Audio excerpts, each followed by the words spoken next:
Me mbroma dhe mirë se vini në këtë transmetim të drejt për drejt të War Report në ekranin e ABC News, unë jam Sali Doçi dhe së bashku do t'jemi për gjatë minutave në vijim për të njohur më gjërësisht me zhvillimet kryesore sa i përket konflikteve më të nxehta globale. Një ditë më parë, raportova se inteligjenca amerikane thotë se tashmë Irani ka mbushur depot e tij të armatimeve dhe raketa hedhësit janë vendosur pranë pozicioneve të tyre në ngushticën e Hormuzit. Të tjera zbulime që vijnë nga New York Times bazuar në zyrtar të inteligjencës brenda Washingtonit kanë treguar se Kina ka komplotuar për të kryer shitje klandestine armësh në Iran, duke transportuar armë përmes vendeve të tjera, kryesisht shteteve afrikane, për të fshehur origjinën e tyre, për të ndihmuar Teheranin që të mbush depot armatimeve të tyre. Diçka e tillë nga Pekini është bërë edhe në lidhje me luftën që Rusia po zhvillon kundër Ukrainës përmes shitjes mikrochipave apo pajisjeve të tjera të rëndësishme për Kremlinin përmes vendeve të treta, por në Pekin ndodhet presidenti Amerikan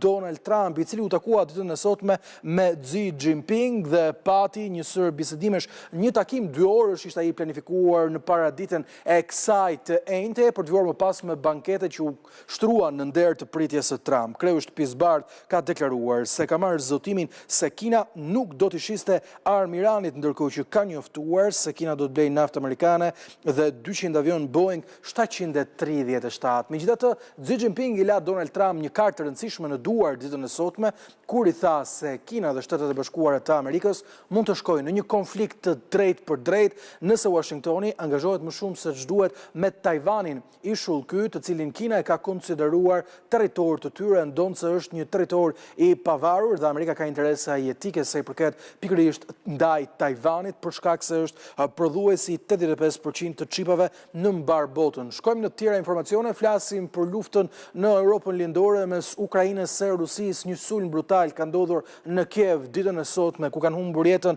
8 persona, ku mes tyre një vajzë 12 vjeçare, ndërsa të plagosur kanë mbetur 45 persona të tjerë, ku mes tyre ka edhe fëmijë. Rusia zgjodhi që të shënjestronte sërish kryeqytetin e Ukrainës me më shumë se 500 dronë dhe raketa balistike, duke goditur një objekt banimi ku jetonin qindra qytetarë dhe civil të pafajshëm.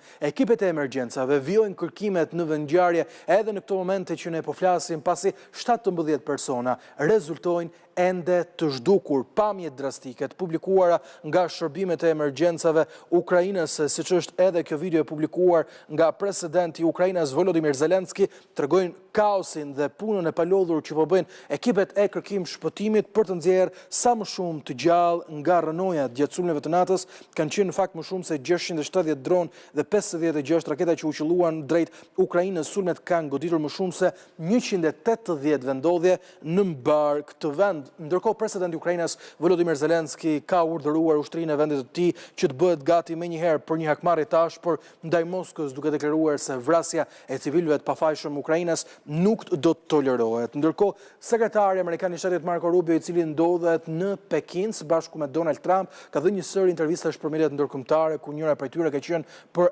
NBC. Kreu i diplomacisë amerikane ka deklaruar se Ukraina ka ushtrinë më të fuqishme dhe më të madhe të mbar Europës, duke shërbyer si një shembull për kontinentin mbi atë se çfarë duhet të jenë çështjet prioritare të sigurisë, ndërsa shtoi se aktualisht në frontin e betejës po vriten 5 herë më shumë ushtarë të Rusisë se sa të Ukrainës, dhe kjo tregon se Kievi përmes dhimbjes ka marrë një mësim të rëndësishëm që e ka fuqizuar atë në frontin e betejës. Ndërkohë, skena politike e Kievit ka qenë e trezuar pasi ndihmësi kryesor i Volodymyr Zelenskit, ish ndihmësi i tij, është arrestuar nga autoritetet ukrainase teksa ndodhej në sallën e gjyqit për të njohur me akuzat që rëndojnë kundrejt tij për një çështje korrupsioni mbi $100 milion. Bëhet fjalë për Andriy Yermak, i cili dyshohet se ka përfituar $10.4 milion, të cilat ka tentuar t'i pastrojë përmes një projekti luksoz ndërtimi pranë kryeqytetit të Ukrainës, pikërisht pranë Kievit, një ndër figurat kryesore të kabinetit Zelenskit, i cili ka qenë në takim me zyrtarët më të lartë botror,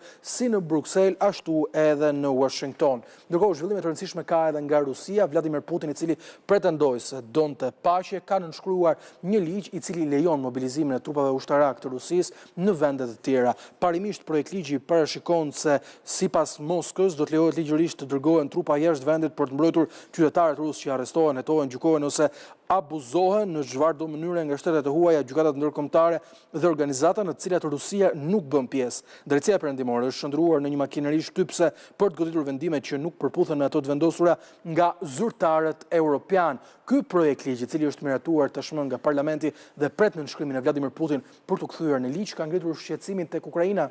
Ky e fundit thotë se ky projekt ligj jep legjitimitet Moskës që të nisë luftra edhe në shtetet e tjera me Vladimir Putin, i cili kërkon të pushtojë gjithnjë më shumë territori. Ishte ky një përditësim i të gjitha zhvillimeve kryesore të ditës së sotme.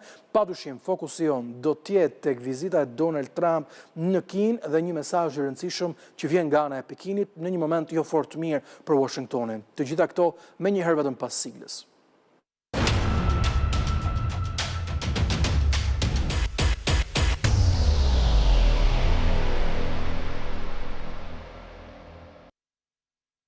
Për diskutuar vizitën, mesazhet, por edhe qëndrimet e palëve, të sa i përket vizitës së Donald Trump në Pekin, mbrëmjen e sotme me mua në War Report është profesori i asociuar i çështjeve të sigurisë, zoti Xhavit Shala. Zoti Shala, më mbrëma, kënaqësi të kem program. Gjithashtu në War Report është mbrëmjen e sotme me mua edhe eksperti i marrëdhënieve ndërkombëtare, zoti Ledion Kresafi. Kresafi, më mbrëma, kënaqësi të kem program. Mirë, unë do t'ju jap një përmbledhje shumë të shkurtër të asaj se çfarë ndodhi sot në Pekin përpara se të diskutojmë në studio për të kuptuar më shumë mbi mesazhet e fshehta, gestikulacionet, por gjithashtu edhe të thënat në mënyrë të drejtë për drejtë sa i përket vijave të kuqe mes palëve.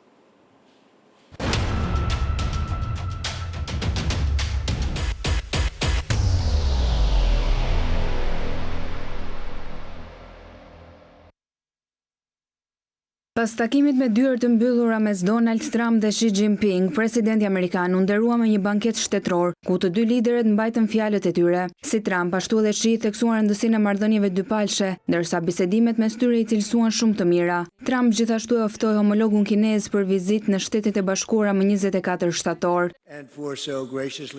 Patëm bisedime dhe takime jashtëzakonisht pozitive dhe produktive me delegacionin kinez më herët, dhe kjo mbrëmje është një tjetër mundësi e çmuar për të diskutuar midis miqve disa nga gjërat që diskutuam sot. Lideri kinez theksoi edhe një herë rëndësinë e bashkëpunimit dhe tha se dy vendet mund ta ndihmojnë njëra tjetrën të arrijnë qëllimet që kanë.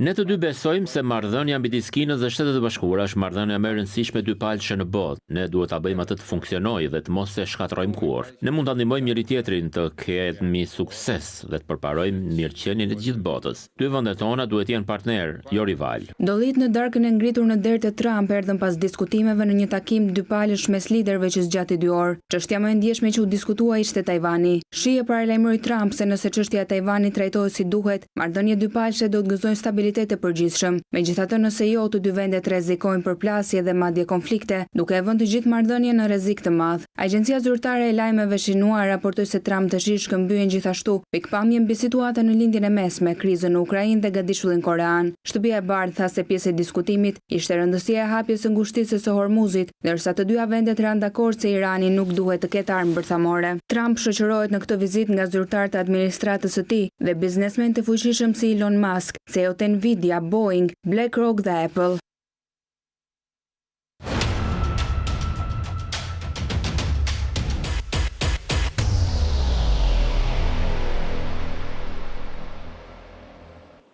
Qartasi Donald Trump nuk shkoi si triumfator në Kinë, kur bëhet fjalë për çështje të cilat vijnë të jenë me interes të lartë për popullin amerikan, siç është padyshim edhe lufta me Iranin. E me sa duket, Kina ka zgjedhur që të shfrytëzojë momentin për të luajtur një tjetër kartë. Zoti Shala, ultimatumi drejt për drejt ndaj Washingtonit, mesazh i qartë kur bëhet fjalë për Tajvanin, apo është ky një moment në cilin Pekini po shfrytëzon falë edhe situatës ku ndodhet Donald Trump?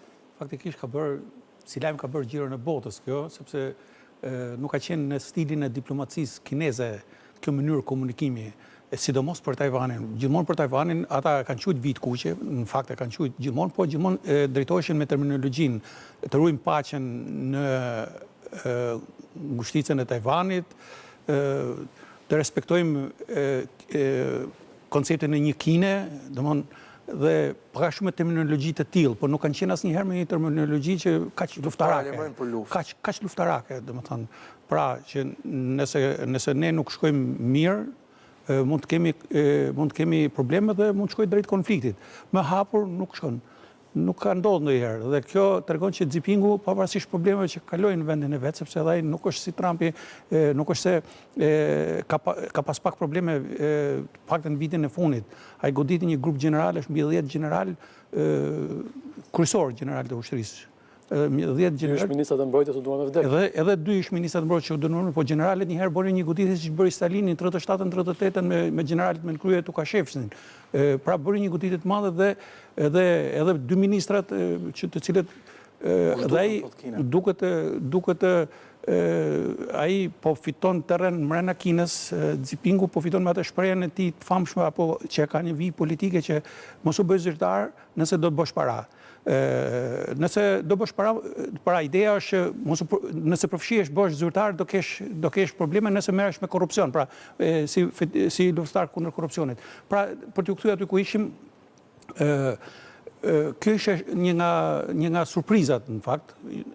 Vetë presidenti Trump e hapi pak këtë qeshen që para se të njëzë, tha që unë do flas me presidentin Xi Jinping për punën e armatimit, të cili i bllokoi një blerje për rreth $11 miliard. Do flas. Pra në një farë mënyrë, i tha kinezët këtë e përkthyen si tentativë Trumpit për pazare, për çështje siç e ka Trumpi bërit politik, por kjo ishte një mënyrë shumë domethënëse. Kjo në farë mënyrë Kina, Trumpi ja bëri atë nderet, atë ceremoninë, para se të nisej, Trumpi i tha që ne dhe Kina jemi 2 superfuqitë kryesore. Pra ky ishte ajo që priste Kina nga kjo, se nuk besoj se ka më shumë interesa tjera përveç Tajvanit dhe kësaj, u afirmua u pranua vetë nga Shtetet Bashkuara të Amerikës, nga presidenti Trump, që ajo është fuqia kryesore botërore bashkë me Shtetet Bashkuara. Pra në pjedestal tashmë logjikisht nuk është vetëm Amerika, po është edhe Kina. Njëra është në ngjitje, tjetra është në stagnacion apo në rënje, këtë do ta tregoj koha. Pra, këta e ndjenë e panë që edhe presidenti Trump ka ardhur në një situatë të dobët e para konfliktet e brendshme, polarizimi i madh i Amerikës, problematikat me migracionin, për zbatimin e ligjeve të cilet përgoditjen e emigrantëve të cilet ai pa të premtuar gjatë fushatës elektorale. Tjetër problematikat që ai sidomos me luftën, sepse lufta në gjirin persi kishte planifikuar ndryshe, rezultoi ndryshe, kriza ekonomike tashmë po godet edhe qytetarët amerikanë. Pra, kriza që erdhi nga ngushtica e Hormuzit. Trump do të ketë një goditje politik kur tha se nuk i interesojnë kostot amerikanët, por intereson që Irani mos ketë një armë. Nuk ka asnjë shans që kostot mos pasqyrojnë edhe në Amerikë. Sikur Amerika nuk merr naftë nga Irani, po janë mallra të tjera që shkojnë, janë mallet bujqësore, janë gjithë. Po kosto politike as nuk diskutohet që do ta marrë. Po ai shpreson që ta mbyll sa më shpejt, po iranianët në atë strategjinë e tyre e kanë kuptuar që Amerika do ta mbylli sa më shpejt. Dhe këta kanë atë durimin strategjik. Pavarësisht se Trumpi tashmë e ktheu dhe thotë që ne kemi gjithë kohën në duhur. Pra ndodhemi në një situatë të tillë ku Trumpi ka si më i dobët në aspektin e kësaj, dhe Xi Jinpingu bëri këtë paralajmërim. Dhe kjo është një domethënie që Kina është gjithë vetbesim për potencialin që po pasqyron tashmë, për potencialin që ka për t'u diktuar, sidomos në çështjen e Tajvanit. Krisafi, Donald Trump ka shprehur shpesh herë pretendimet e tij për territoret ndryshme. Së fundmi ishte Venezuela, tha dua ta bëj Venezuelën shtetin e 51 të Shteteve të Bashkuara të Amerikës, bëri presion për Groenlandën, bëri presion për të bërë Kanadan shtetin e 51 të Shteteve të Bashkuara, dhe ndoshta përgjigjja që mori nga Xi Jinping ditën e sotme kur bëi fjalë për Tajvanin ishte një përgjigje deri diku legjitime. Nëse jemi 2 superfuqi në këtë botë dhe ti pretendon ose më saktë tenton të bësh presion për marrjen e territoreve të caktuara, unë po të tregoj se kush është vijë me kuqe për të mos u përfshirë në një konflikt së bashku. Ishte një gjuhë e ashpër, një gjuhë drejt për drejt, e cila padyshim pati një ndikim në paraqitjen e Trump për çdo që lexon politikën ndërkombëtare dhe momentumin ku ndodhen Shtetet e Bashkuara. Ndërkohë, paralelisht Krisafi, për të gjithës kësaj, kemi raporte që vijnë vetëm nga inteligjenca amerikane. Trump thotë se më premton se nuk do të ndihmojë Iranin, por Kina tashmë ka dërguar armë për Teheranin. Në radhë parë për çështën e Tajvanit, gjua Kinës këtë radhë, kinezëve këtë radhë, kam përshtypjen që lidhet me personin që kishim përballë, pikërisht me Donald Trump. që do kishte qenë Barack Obama ose Joe Biden, nuk do kishte qenë kjo gjuhë.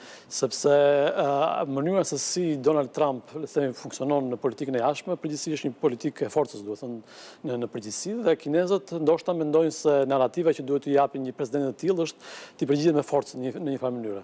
Ka diçka që amerikanët asnjëherë nuk kanë konfirmuar që do e mbrojnë drejt për drejt në rast lufte Tajvanin. Është një fjali që ka shpëtuar një herë Joe Bidenit kur ishte president, po që u rregullua më një herë nga Anthony Blinken në atë kohë, dhe kinezët në këtë rast po mundohen të bëjnë një lloj parapërgatitje. Pra t'i thonë amerikanëve, sidomos i presidentit të tillë, i thonë amerikanëve që në rast se kinezët bëjnë një lëvizje në Tajvan, amerikanët të mos ndërhyjnë. Dhe çështja e Tajvanit nuk është thjesht çështje e marrjes së një territorit për Kinën, që Kina të bëhet vërtet një fuqi e madhe, si thua, siç e bëri qefin Donald Trumpi, duhet të thyejë atë që quhet zinxhiri i ishujve, zinxhiri i parë i ishujve, First Island Chain, që është Japonia, Korea, Tajvani, Filipinet në fund. Të gjitha këto janë në një farë janë baza amerikane.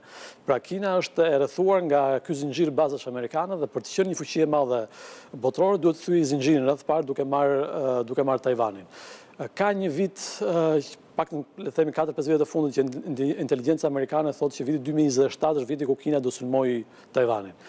Sigurisht në raste të tilla është një hamendësim në përgjithësi, sepse Xi Jinping ka thënë disa herë që deri në 2049, që është 100 vjetori i revolucionit komunist, Tajvani duhet bëhet pjesë e Kinës, dhe aq më tepër që ai me shumë mundësi do të dojë ta bëjë diçka të tillë brenda moshës së tij biologjike, mos gaboj do të është 70-71 vjeç diçka të tillë. Kështu që koha që kanë dispozicion nuk është e pafundme. Kështu që ka shumë shenja, si thua, që tregojnë që Kina mund të bëjë herë ose vonë një lëvizje ndaj Tajvanit. Përgjithësi politika e jashtme kineze është një politikë jashtëzakonisht e kujdesshme dhe shumë e matur. Është një politikë që mund mendohet 100 herë dhe mund mos bëjë asgjë në fund.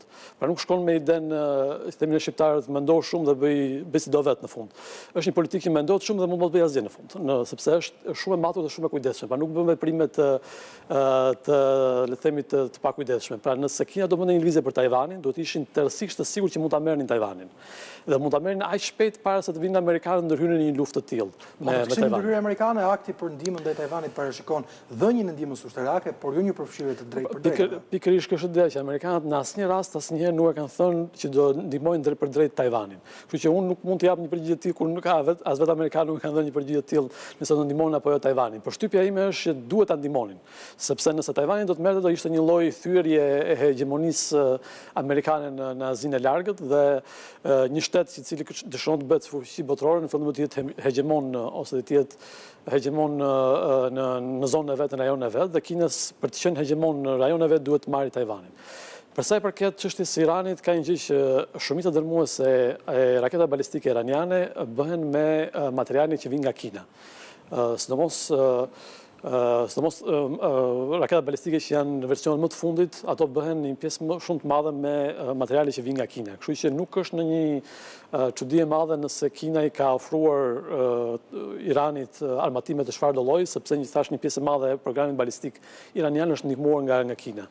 Dhe diçka tjetër sigurisht që për Kinën është e rëndësishme që Shtetet Bashkuara të jenë të përfshira sa më shumë të jetë mundur në luftën në pjesë tjetër të botës, sepse amerikanët janë, le të themi, pak të përfshirë për momentin në Ukrainë, janë shumë të përfshirë në lindje e mesme dhe imagjinoni se do kishim një luftë në Tajvan pas disa muajsh, a do jetë në gjendje Shtetet Bashkuara të bëjnë luftë në 3 skena, si thuash, njëkohësisht. Në Shtetet Bashkuara ka një diskutim prej 50 vitesh që thotë që Shtetet Bashkuara kanë të vështirë të bëjnë luftë në 2 skena njëkohësisht. Imagjinoni se sa e vështirë mund të ishte të bëjnë në 3 skena njëkohësisht. Pra, arsyeja pse kanë ndihmuar Iranin pikërisht kjo për të dobësuar në një farë mënyrë Shtetet Bashkuara, një pjesë e madhe e koordinatave që janë goditur bazat amerikane, që janë goditur satelitet amerikanë në linje mesme janë dhe nga Kina, një pjesë janë dhe nga Rusia, sepse pikërisht ky ka qenë qëllimi për të dobësuar sa më shumë të jetë mundur Shtetet Bashkuara në rast të një lufte me Tajvanin nuk do jetë një lloj siç ishte, le të themi, para disa vitesh. Kështu që përtej frazave të bukura që shohim ne në takime të tilla, dy palët sot unë mendoj se janë në një rivalitet më të madh se ç'kanë qenë ndonjëherë më parë. Pra nëse deri më parë Kina ishte ende në ngjitje e sipër, tani është ngjitur Kina, dhe po mundohet të zëjë vendin e saj në skenë botërore. Dhe rivaliteti në prapa skenë mes dyja palëve është më i madh që ka qenë ndonjëherë që kemi parë mes Kinës dhe Amerikanëve, sidomos nga ana e Amerikanëve kundër kinezëve. Kina gjeti rastin në luftën e Iranit për të dëmtuar në mënyrë ose në tjetër amerikanët, kështu që unë mendoj që në të ardhmen Tajvani pa diskutim do të jetë pika kyçe mes palëve nëse do ketë një lëvizje nga ana e Kinës, dhe nëse Shtetet e Bashkuara do ndryhyjnë apo jo, kjo do të jetë testim i madh mes marrëdhënieve mes dy palëve.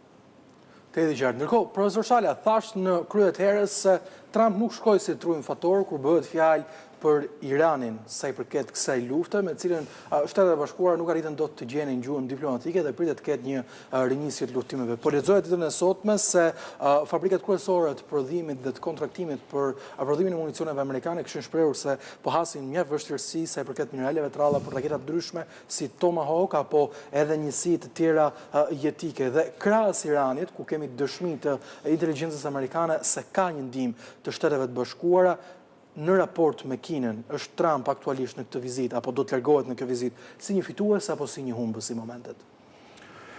Shiko, Trumpi e shtyu njëherë vizitën.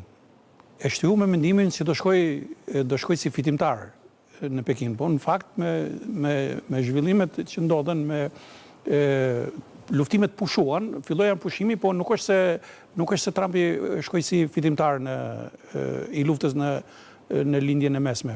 Por sa i përket problemit të nevoja për mineralet e ralla, është një nga pikat që pala amerikane priste që të diskutonte, ishe pikërisht ishe Tajvani dhe vazhdimi i zinxhirit furnizimit me mineralet e ralla.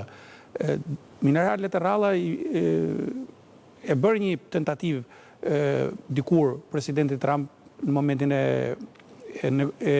tarifave, po ta kesh parasysh, e bëri ngriti 100%, 200% me ato debatet e para, sa po ishte bërë president, dhe duke menduar që ishte Kina e mandatit parë të presidentit Trump. Kina gjatë këtyre viteve ka patur një ngritje pothuajse dyfish, dhe ka bërë një ngritje edhe në aspektin strategjik, pra ata kanë atë parullën jo të mbështetjes forcat e veta, por arritje e vetë mjaftueshmërisë. Në një farë mënyrë pak a shumë kështu është ajo, vetë mjaftueshmëri, domethënë që ata të kenë ciklin e mbyllur që mos arrijnë të dëmtohen më nga palët e tjera kundërshtare, në këtë rastin konkret ishin nga Shtetet e Bashkuara të Amerikës, sepse me Rusinë ata kanë raporte tjera. Pra dhe menjëherë ata e vunë bllokadën e mineraleve të ralla. Dhe presidenti Trump u detyrua të tërhiqej, u tërhoq dhe u arrit në muajin tetor, u arrit ajo marrëveshja për marrëveshja që u quajt armpushimi i. Për të dalur diku tjetër, Trump pretendoi ditën e sotme se Pekini do të blejë naftë nga Shtetet e Bashkuara për te 200 avionëve Boeing, të modelit Boeing. Por interesante këtu mbetet fakti se nëse kemi një Trump i cili pretendon se Kina nuk po e ndihmon Iranin, ose të paktën kështu thotë se më ka thënë Pekini, atëherë kush është ana e vërtet që po mban Kina?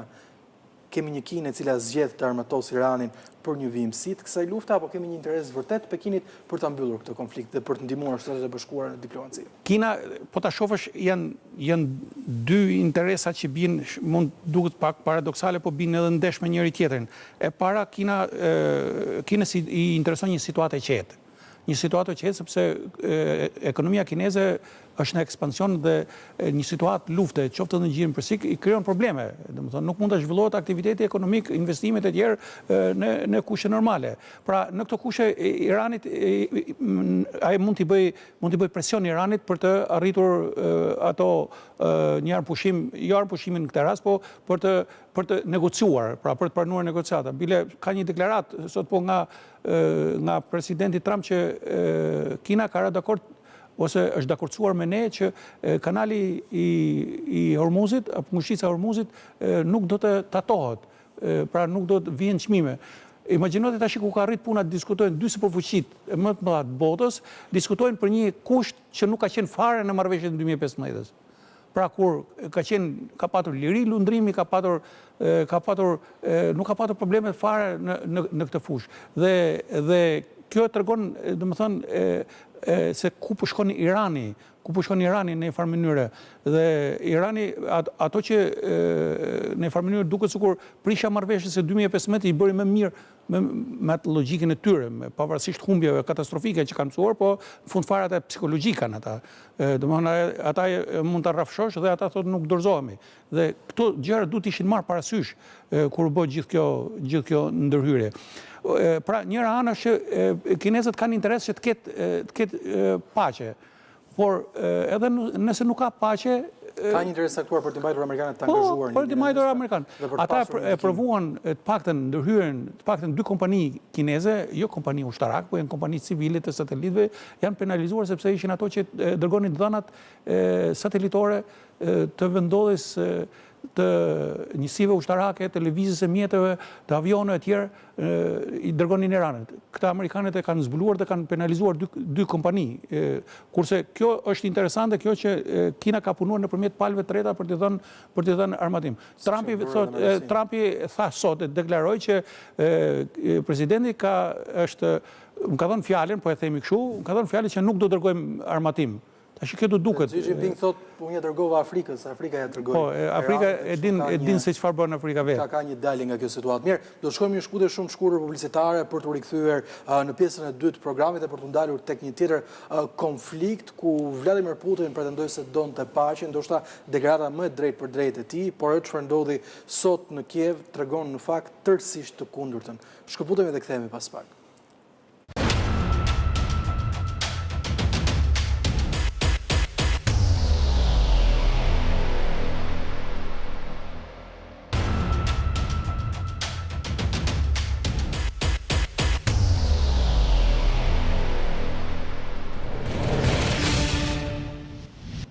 Një 1567 raketat lëshuara ndaj Ukrainës në vetëm 2 ditë, në ato që kanë qenë sulmet më të ashpra ndaj Kievit, prej më shumë se 4 vitesh luftë në Europën lindore. Mbi 50 raketa balistike të lëshuara nga ana e Moskës vetëm ditën e sotme, ku përpasoj kanë humbur jetën të paktën 9 persona në Ukrainë e janë plagosur 45 të tjerë. Pamjet që vijnë nga kryeqyteti i Ukrainës janë tronditse dhe zemërthyese me ekipet e emergjencave civile, të cilat janë në garë me kohën për të shpëtuar sa më shumë jetë njerëzish, ndërkohë që 17 persona vijojnë të mbeten të zhdukur nën rënoja. Të gjitha këto zhvillime vinë më pak se një javë pasi Vladimir Putin deklaroi se mendonte se fundi i kësaj lufte është pranë. E mbi të gjitha ishte Putin ai që në një mënyrë apo në një tjetër shijoi fjalën e dhënë nga Ukraina për një armpushim që nuk do të shënjestronte Moskën në ditën e paradës fitores. Bëra këtë kronologji për të treguar diferencat mes palëve dhe se ndoshta kush vërtet nuk e do paqen. Krisafi, një rizim i sulmeve masive ndaj civilëve të pafajshëm, përdorimi masiv i dronëve shahed dhe një goditje përqendruar jo vetëm në Kiev, por në të paktën 180 vendodhje të ndryshme, thot vetë Ukraina sipas raportit të sulmeve më të fundit. Ku kërkon të shkojë Vladimir Putin teksa po sheh se nuk po e merr dot Donbasin? Në përgjithësi në luftat tjera ku fillon vret masivisht civil të pafajshëm s'kan lidhje me luftën, është një shenjë e keqe për atë që është duke i vrarë në këtë rast. Sepse këta nuk janë, themi, objektiva strategjik, nuk dyshon asgjë në luftën e Rusisë nëse vret 10 veta sot dhe 15 veta nesër, pra nuk dyshon asgjë në marrjen e Donbasit apo në humbjen e Donbasit në përgjithësi. Është një shenjë, përgjithësi është një shenjë, le të themi, frustrimi nga ana e Rusisë. Rusia, kam thënë dhe herë tjetër në studio që ky është viti më i keq pas vitit 2023, ku jemi në muajin e 5, për momentin numri, le të themi, territori që ka marrë në Ukrainë gjatë këtij viti ka qenë më i ulti me përjashtim të vitit 2023, pra është një shenjë shumë e madhe frustrimi në këtë rast. Dhe sidomos në rastin kur fillon vret civil, thash është një frustrim edhe më i madh nga ana e Rusisë.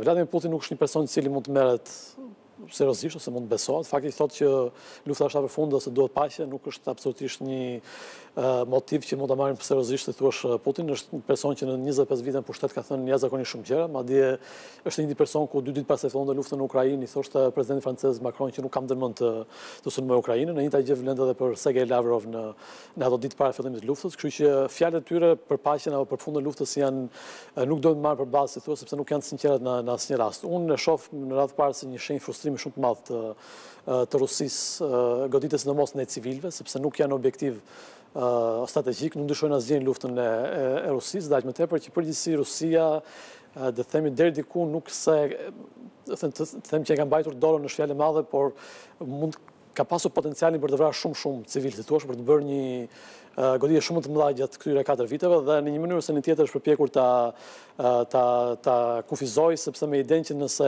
arrinte të pushtonte Ukrainën, nuk do të dojnë një popullsi ukrainase që të ishte kundër, si thua, Rusisë.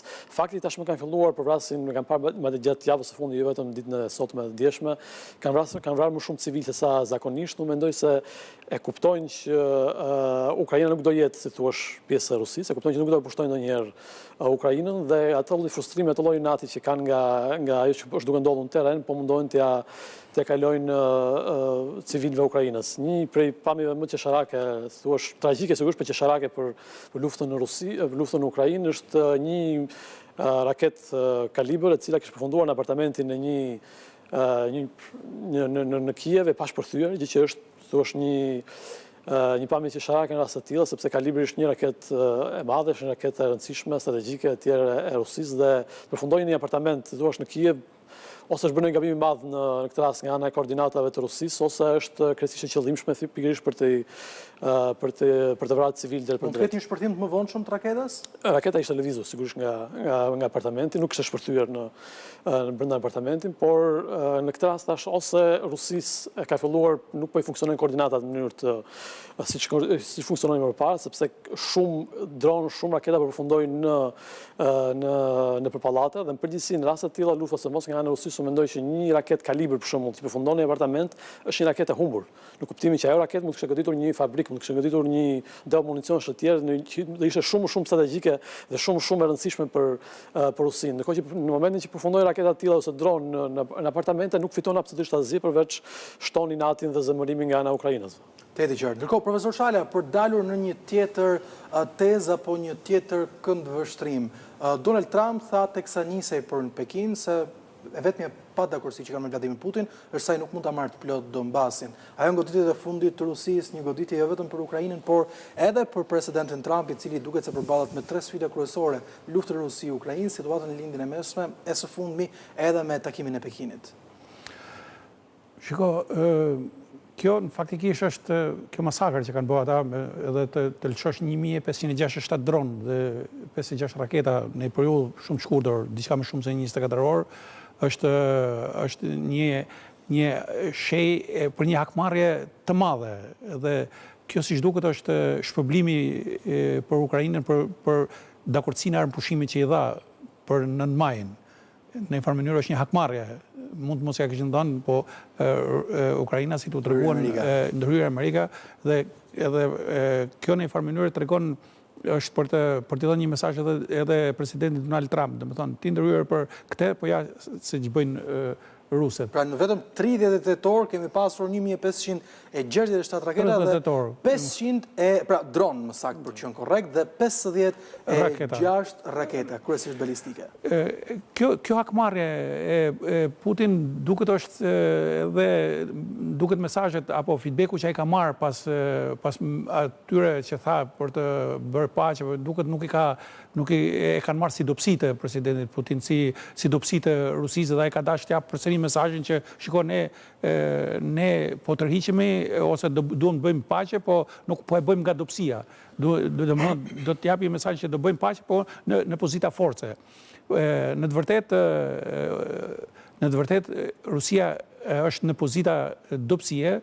Ukraina është edhe jo me kotë dhe sekretari i shtetit e ka evidentuar përparësit apo domethënë fuqinë e madhe të Ukrainës dhe të ushtrisë ukrainase.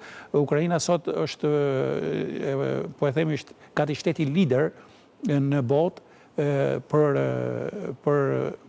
prodhimin e dronëve, për përdorimin, për teknologjinë, për kundër dronët, pra teknologjinë kundër dronëve dhe prodhimet e cilët ajo tashmë po i tregton edhe në vendet e gjirit, pra ka bërë kontrata, po siguron të ardhura, pra Ukraina në farë mënyrë nuk po merr dot pjesët e pushtuara, pavarësisht që ka marrë disa me pikatore, po që nuk është e mjaftueshme, por edhe nuk po dorëzohet. Dhe tashmë Putini ka marrë mesazhin që Ukraina as që ka ndërmjet të dorëzohet, kështu që të bëj një paqe duke u kënaqur me ato zona që ka marrë. pra me ata 20% e territorit. Dhe çfarë fitoi Putin nga kjo? Nga lufta. Po ti marrësh 4 objektivat kryesorë. E para dobësimin e NATO-s. NATO jo vetëm nuk u dobësua, po u shtua me 2 shtete, bile u shtu një shtet kufitar me rreth 700-800 milje, pra që është Finlanda, u shtu edhe Suedia, 2 shtetet e cilat janë shtete potenciale, janë shtetet me ushtri të fuqishme, me armatim fuqishme, janë shtetet që japin nder NATO-s. Nuk janë shtetet vogla siç mund të jenë shtetet e Ballkanit e tjerë. Pra kjo, e dyta, domethënë një ndryshim në strukturën e sigurisë në Evropën lindore, pra që nën kuptonte largimin e NATO-s dhe kthimin e këtyre shteteve nën tutelën e Rusisë si dikur ish Bashkimi Sovjetik. Çfarë ndodhi në këtë rast? Absolutisht, edhe një shtet që e pati në brenda BE-s, që e pati si Benjamin apo si kështu, edhe ai iku nga duart tashmë me rrëzimin e kryeministit Orban. Pra edhe këtu ai doli humbur. Ukraina përfundimisht nuk mund të bëhet kurrë pjesë e Rusisë. Ukraina ngeli përfundimisht do ngelet një shtet demokratik dhe do ketë raporte të ndryshme, raporte sa më të afta politike edhe me Bashkimin Evropian, por edhe me NATO-n. Pra ato objektiva, sepse një ushtri kur hyn luftë, paktën arsyet për të hyrë luftë janë arsye politike. Pra do të arrijë 1, 2, 3, 4. Nuk i arrin do të ato dhe zgjuarësia e liderit, në fakt është që nëse nuk arrin dhe nuk i përshtat, duhet gjesh mekanizmin për të tërhequr, siç bën Amerikanët në Vietnam. Amerikanët e fituan gjithë betejat, por në fund luftën e fituan vietnamezët. Por ishte zgjuarësia e Kissingerit, i cili gjeti momentin e dur dhe e rekomandoi tërheqjen. Dhe Shtetet Bashkuara u tërheqën dhe u rikuperuan, u rikthyen përsëri ajo Amerika e fuqishme. Sepse nëse do vazhdoj Putin të mbetet në kurthin e Ukrainës, do të jetë një katastrofë për Rusinë. Megjithatë kur ka raportime për përplasje brenda elitës. Ai do kthehet në një konflikt i ngrirë, kjo nuk do të thotë që Ukraina, ai më sa duket po jep edhe mesazhe tashmë që dakord me Ukrainën mund ngelet konflikti i ngrirë, po ai ka pretendime për zonat e shtetet tjera rusisht folës. Dhe jo pa qëllim është ai ligji që ju përmendet, që edhe unë bëri shumë përshtypje domthonë në këtë situatë, ai miraton një ligj që thotë mund dërgoj ushtar, siç ka dërguar në Krime, mund dërgoj ushtar pavarësisht se ata justifikonin për raste kur cënon drejtat e rusëve. Moldavia, po vendet e Balltike, Estonia, vendet balltike. Pra kjo nuk do të thotë që ai po tërhiqet nga Ukraina po tërhiqet ose po stopohet, sepse ukrainasit i dhanë mësimin e duhur. Vujtën edhe për vete shumë, sepse janë vrarë, bëhet fjalë për qindra mijëra të vrarë, por në fund fare baza kryesore, shteti i Ukrainës ngeli si etnitet politik, nuk u bë pjesë ose pjesë në ndikimin e plot të Rusisë. Profesor Shala, Dedion Krisafi ishte kënaqësi të shëmbrëmjen e sotme në program. Kemi mbledhur kështu në fund të War Report. Unë ju rikujtoj se abcnews.al është adresa ku gjeni në kohë reale të gjitha zhvillimet e fundit nga vendi, rajoni e bota, por sigurisht që mund të na dëgjoni në çdo kohë edhe në radio ABC 105 FM. Do t'ju kërkoj të mos largoheni nga ekrani ABC News. Në një edicion special, kolega ime Habi Hoxha do të sjell intervistën ekskluzive të Hashim Thaçit, ish presidentit të Kosovës, i cili po mbahet i paraburgosur në Hag, e ku të gjithë presim një vendim i cili do duhet vi nga gjykata speciale deri në muajin korrik sa i përket edhe krerëve politik të Kosovës dhe të atyre që akuzohen me akuza të rënda për krime kundër njerëzimit, për përfshirjen e tyre në ushtrinë çlirimtare të Kosovës. Ishte kjo gjithçka e përgatitur, kështu që unë ju uroj një ndjekje të këndshme të intervistës ekskluzive të zotit Hashim Thaçi, ish presidentit të Kosovës, e cila do të vi menjëherë në orën 22.